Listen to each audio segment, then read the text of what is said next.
Hei, tere ilusat esmaspäeva. Täna tahan sulle rääkida uskumuste märkamisest. Kõigepealt uskumustest üldse. Miks on oluline tähelepanu nendele pöörata või miks on oluline neid märgata? Kõigepealt sellepärast, et uskumused, need tõekspidamised, mis meil peas on, need kujundavad meie elu väljastpoolt. Et see kõik, mis on sinu sees, peegeldub sinu elus väljas.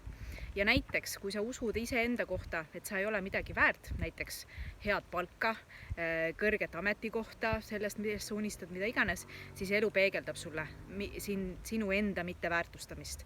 On see mõne suhte näol, on see mõne kolleegiga suhte näol, on see, sa ei saa ametikõrgendust, mida sa oled tootnud, mis iganes. Siis elu peegeldab sulle, et sa ei väärtusta iseennast. See on üks näide. Ja nendest tõekspidamistest siis, jah. Aga kuidas märgata endast tõekspidamisi? Neid tööriistu on muidugi tohutult palju, erinevaid üle maailma, mida kasutatakse. Kui sul on tahtmist iseennast arendada, mida ma väga-väga soovitan ja sellega koos oma enesekindlust tõsta, oma elu kvaliteeti siis ka tõsta, sest elu peab peegeldama sinu sisemust, eks? Et ma soovitan neid kasutada ja uurida enda jaoks sobivaid. Aga üks lihtsamaid minu arust ja mis on tasuta sulle ka, on see, et kõik, mis sind trigerdab, inglise keeles selline väljend trigger, ja? Eesti keeles siis kõik, mis vajutab sinu nuppudele. Kui sa millelegi reageerid, lihtsalt öeldes, siis seal taga on mingi uskumus, mis sind selles olukorras siis häirib. Keegi, ma ei tea, suvaline naaber läks mööda, sa ärritusid selle peale, on ikka mühakas, tere ei ütle. See tähendab seda, et sinu sees on uskumus, et viisakas inimene ütleb oma naablile tere, eks.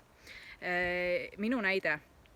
Eelmisel nädalal juhtusin hommiku televisioonis uudiste lõiku nägema, kus siis härra Helme rääkis kriisist ja energia olukorrast. Ja seal ta andis väga selgelt mõista, et praegu toimub tohutu varade ümberkandmine rikastele veel rohkem ja nii edasi, et justkui selline sõnum, et Eesti Energia võtab meilt raha ära ja ta on nõme ja me peaks jõukaid siis õhutas ühesõnaga viha jõukate vastu.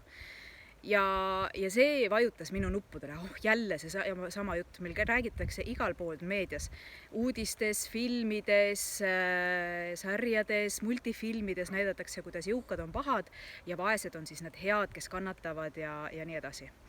Ja mina oma sees hakkasin kohe jõukaid kaitsma, et nad ei ole halvad, on väga häid jõukaid inimesi ja nii edasi. Aga seal taga on minu hirm, räägib tõekspidamine, et jõukus on midagi, mida peab häbenema, eks. Ja mina ega keegi teine ei taha olla põlatud. Inimese üks suurim vajadus on olla armastatud. Ja kui me oleme teistmoodi, keda siis eriti avalikult tehakse maha jõukaid, eks, siis ma ei taha olla see põlatud ja see takistab mul oma unistusi ellu viimast. Ja see on uskumus, millega ma tahan tegeleda, eks. Ehk siis iga kord, kui sa millelegi reageerid, siis seal taga on mingisugune uskumus. Ja sa saadki aru, et siin on võib-olla koht, millega ma saaksin tegeleda, et oma elu kvaliteeti parandada. Aga mitte kõikide uskumustega ei pea tegelema selles mõttes. Kõigepealt on see, et vaata enda sisse, kas see tõekspidamine või uskumus teenib sind või ta ei teeni sind. Mis mõttes teenib? Kas see on toetav selles mõttes, et kas see viib lähemale sind sinu eesmärkidele või unistustele, eks?